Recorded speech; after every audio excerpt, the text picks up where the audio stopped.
الحمد لله رب العالمين. فرض علينا صيام رمضان وسن لنا فيه القيام للمغفرة ودخول الجنة بسلام. وأشهد أن لا إله إلا الله وحده لا شريك له ذو الفضل والإكرام. وأشهد أن سيدنا ونبينا محمدا عبد الله ورسوله، خير من صام وقام لربه بالليل والناس نيام. اللهم صل وسلم وبارك على سيدنا ونبينا محمد وعلى آله وصحبه أجمعين، وعلى من تبعهم بإحسان إلى يوم الدين. أما بعد،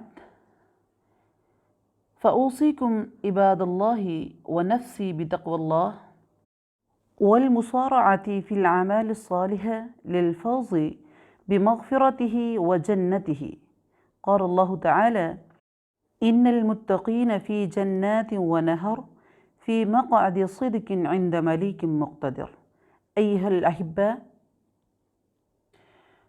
نهنئكم بإقبال شهر رمضان المبارك وقدومه، ونسأل الله تعالى أن يسلمه لنا وأن يتسلمه منا متقبلا، وأن يكتب لنا في أوله رحمة وفي أوسطه مغفرة وفي آخره إتقا من النيران، وأن يوفقنا لصيامه وقيامه واستثمار لياله بالطاعات وأيامه بالقربات، لنكون من الفائزين بالجنات التي تفتح أبوابها في رمضان.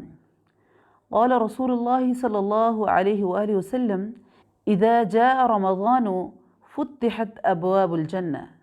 لذلك يستبشر المسلمون بحلوله، وما لنا ألا نفرح بقدومه. وقد كان النبي صلى الله عليه وسلم يزف البشارة بذلك لأصحابه ويبين لهم فضائله. فعن أبي هريرة رضي الله عنه قال: لما حضر رمضان قال رسول الله صلى الله عليه وسلم: قد جاءكم رمضان شهر مبارك افترض الله عليكم صيامه، تفتح فيه أبواب الجنة وتغلق فيه أبواب الجحيم وتغل فيه الشياطين، فيه ليلة القدر خير من 1000 شهر، من حرم خيرها فقد حرم. فاللهم لا تحرمنا بركات رمضان، وعنا فيه على الصيام والقيام. عباد الله، ما معنى الصيام؟ الصوم معناه الإمساك والامتناع عن الشيء، ومنه قول مريم عليه السلام: إني نذرت للرحمن صوما، أي صمتا وإمساكا عن الكلام. ومعناه في الشعر الإمساك عن المفترات من طلوع الفجر إلى غروب الشمس مع استحضار النية. فلماذا نصوم رمضان؟ نصومه لأن صيامه فرض كتبه الله تعالى علينا لما فيه من تحقيق للتقوى وتزكية للنفس وصفاء للقلب. قال سبحانه وتعالى: يا أيها الذين آمنوا كتب عليكم الصيام كما كتب على الذين من قبلكم لعلكم تتقون. فما أجر الصائم؟ إن أجر الصيام عظيم لا يعلمه إلا الله عز وجل. قال النبي صلى الله عليه وسلم: قال الله تعالى: كل عمل ابن آدم له إلا الصوم فإنه لي وأنا أجزي به. فالصيام من أفضل العبادات وأجره لا مثيل له. فعن أبي أمامة رضي الله تعالى عنه قال: أتيت رسول الله صلى الله عليه وسلم فقلت: مرني بأمر آخذه عنك. فقال: عليك بالصوم فإنه لا مثل له، وهو سبب للمغفرة ودخول الجنة. قال: من صام رمضان إيمانا واحتسابا غفر له ما تقدم من ذنبه. فيعطي الصائم يوم القيامة وصحيفته بيضاء نقية ينادى عليه ليدخل الجنة. قال النبي صلى الله عليه وسلم: إن في الجنة بابا يقال له الريان، يدخل منهم الصائمون يوم القيامة لا يدخل معهم أحدهم غيرهم، يقال أين صائم فيدخلون منه، فإذا دخل آخرهم أغلق فلم يدخل منه أحد، فما أكثره من أجر وما أحسنه من كرامة حين ينادى المرء باسمه أمام الخلائق ليدخل الجنة. أيها المتقون، فعن أي شيء نصوم؟ يصوم المسلم عن المفترات من طعام وشراب والشهوة، ويحفظ جوارحه عن المحرمات، فيغض بصره وينزه أذنه عن الاستماع إلى ما يغضب الله تعالى، ويكف لسانه عما لا يليق من الكلام. قال النبي صلى الله عليه وسلم: إذا كان يوم صوم أحدكم فلا يرفث ولا يصخب، فإن سابه أحد أو قاتله فليقل إني امرؤ صائم. والرفث هو الكلام الفاحش، والصخب هو رفع الصوت، فيمسك الصائم عن اللغو وقول الزور. قال رسول الله صلى الله عليه وسلم: من لم يدع قول الزور والعمل به فليس لله حاجة في أن يدع طعامه وشرابه.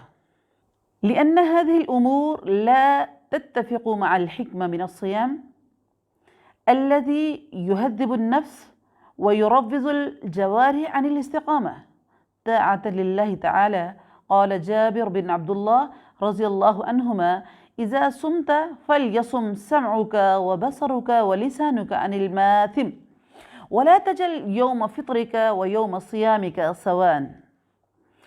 فما العبادات التي نحرص عليها في رمضان؟ إن من أهم الأعمال التي نحرص عليها المحافظة على الصلوات في أوقاتها وصلة الأرحام، وهذه من أسباب رضا الله تعالى ودخول الجنة. فقد قال رجل: يا رسول الله، أخبرني بعمل يدخلني الجنة، فأوصاه النبي بأعمال وذكر منها: تقيم الصلاة وتؤتي الزكاة وتصل الرحم، وكذلك الاجتهاد في قراءة القرآن، فرمضان شهر القرآن وفيه أنزل. قال سبحانه وتعالى: شهر رمضان الذي أنزل فيه القرآن هدى للناس وبينات من الهدى والفرقان. فيقبل المسلمون على كتاب الله تعالى ويرتلونه ويتلون آياته، فيرتقوا في الدرجات ويتبوأوا أعلى الجنات ويتقربوا إلى الله تعالى بالصدقات، وخاصة إفطار الصائم. قال النبي صلى الله عليه وسلم: من فطر صائما كان له مثل أجره، غير أنه لا ينقص من أجر الصائم شيئا. فاللهم أهل علينا رمضان باليمن والإيمان والسلامة والإسلام، وجعلنا فيه ممن قبلت صيامه وقيامه يا رب العالمين، وجعلنا فيه من الفائزين ومن ورثة جنة النعيم، ووفقنا لطاعتك أجمعين وطاعة رسولك محمد صلى الله عليه وسلم. نفعني الله وإياكم بالقرآن العظيم وبسنة نبيه الكريم صلى الله عليه وسلم. أقول قولي هذا، أستغفر الله لي ولكم فاستغفروه إنه هو الغفور الرحيم. السلام عليكم ورحمة الله وبركاته.